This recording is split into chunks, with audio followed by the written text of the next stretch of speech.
On 23rd of June, British voters surprised their political leaders by voting with a narrow majority for Britain to leave the European Union. Coming 1 week after the brutal murder of the pro-immigrant Labour MP Joe Cox by a fascist, and after a ferociously racist campaign by all the major organisations supporting leave, it looked like a triumph of outright reaction. With no subtlety at all, Nigel Farage, the leader of the hard-right pro-Brexit UK Independence Party, celebrated the result, saying, "We will have done it without having to fight, without a single bullet being fired." The international media response was swift and brutal. The US coverage was particularly concerned with the perceived diminution of Britain's global role as an imperial ally of the United States.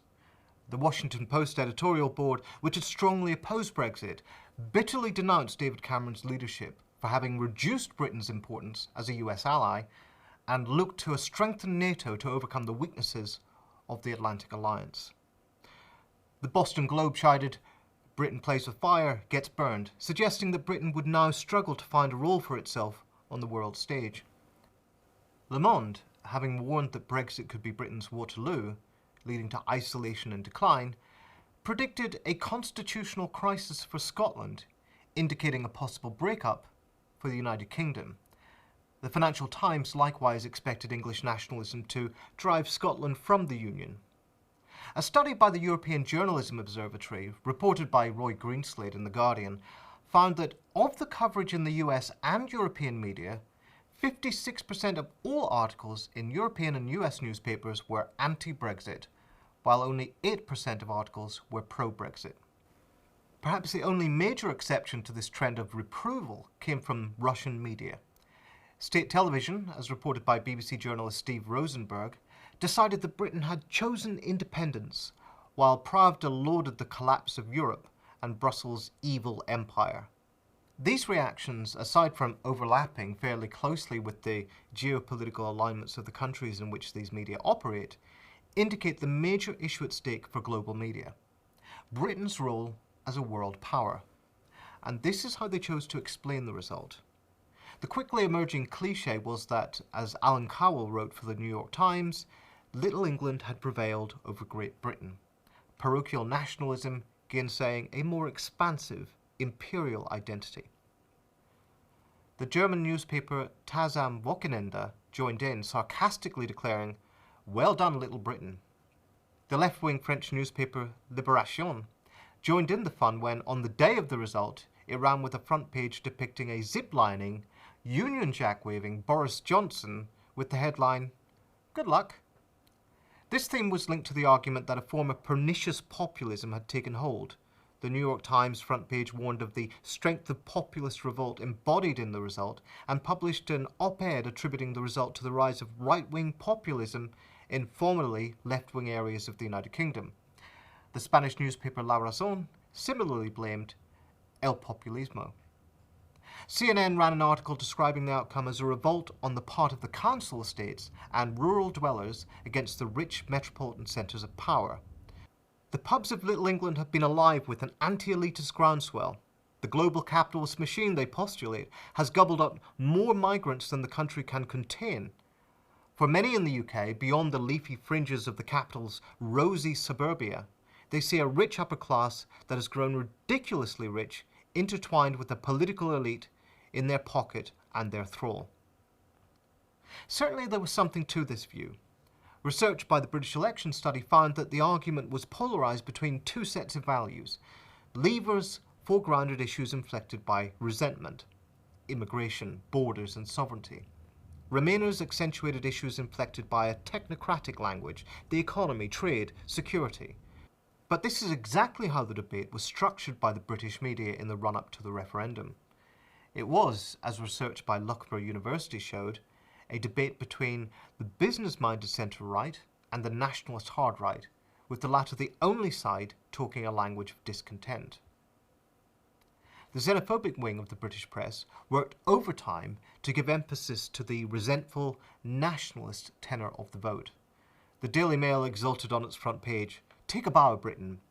In a separate editorial, it added a Pujadist tribute to the little man in the street. "The quiet people of our country rise up against an arrogant, out-of-touch political class and a contemptuous Brussels elite. The Sun was characteristically bellicose.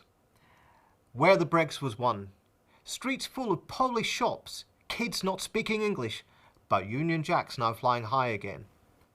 However, this triumphalist, grave dancing tone changed quickly after a series of assaults on Poles threatened to make the newspaper look like a far-right rag inciting racial hatred. The Sun today calls on Brits of all creeds, colours and race, Leavers and Remainers, to come together for the good of the country. We are appalled at reports of racist abuse in the wake of last week's EU vote and utterly condemn attempts to provoke division in our society. It has now changed the headline of the Brexit celebration piece to read, "Where the Brexit was won, after the result, we visit the places with the highest Leave vote." Internationally, the reactionary press were joined in their celebrations by the redoubts of racist populism and fascism, such as Geert Wilders and Marine Le Pen.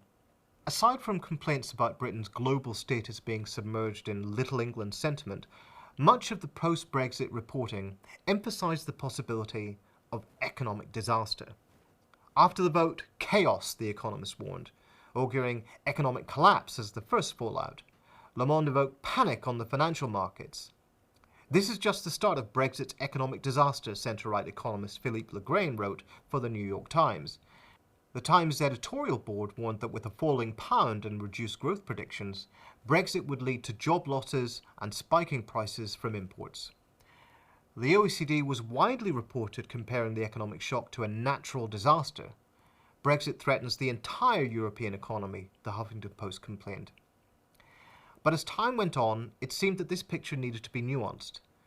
The currency didn't regain its value, but stock markets and property markets recovered their losses, and consumer spending looked reasonable. The Wall Street Journal reports that the European outlook is intact after Brexit. The right-wing press began to cheer. Brexit boom, the 5 charts which show Britain has escaped an economic apocalypse, the Telegraph offered. But it wasn't just the right. Even on the media's tiny left-wing fringe, Larry Elliott, the economics editor of The Guardian, who was one of the few journalists favouring Brexit on progressive grounds, argues that the data gives the lie to Brexit panics.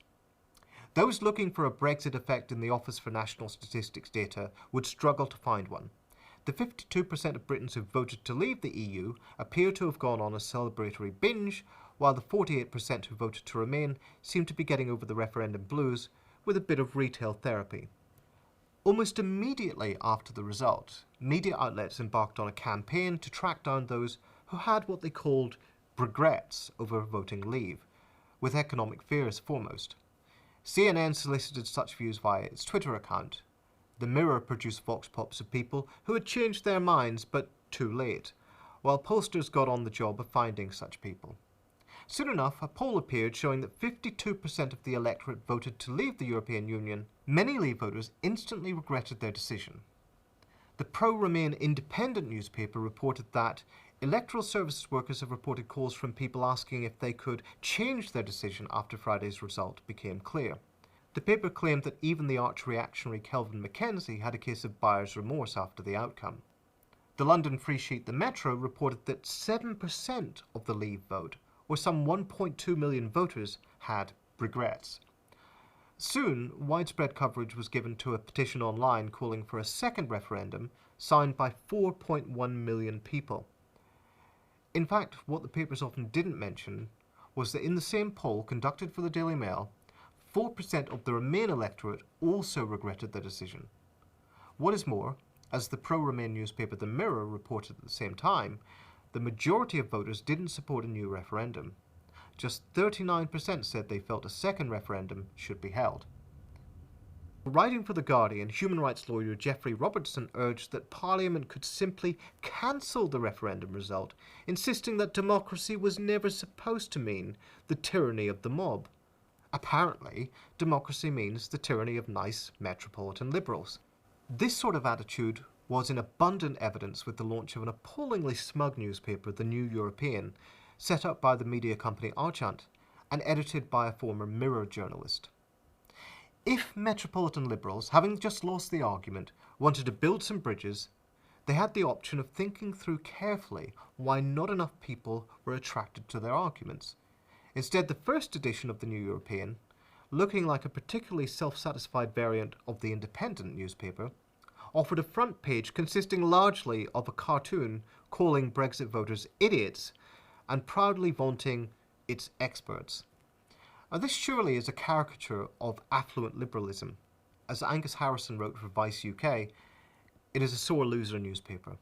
Essentially the same as everyone on your Facebook feed crying over the uneducated idiots who voted out. And the establishment panic, the moral blackmail, the condescension, and the easy virtue signalling of those lauding the best cafes in Paris is but the flip side, the dependent companion of the right chauvinism. Each thrived on the other in what has passed for Britain's Brexit debate.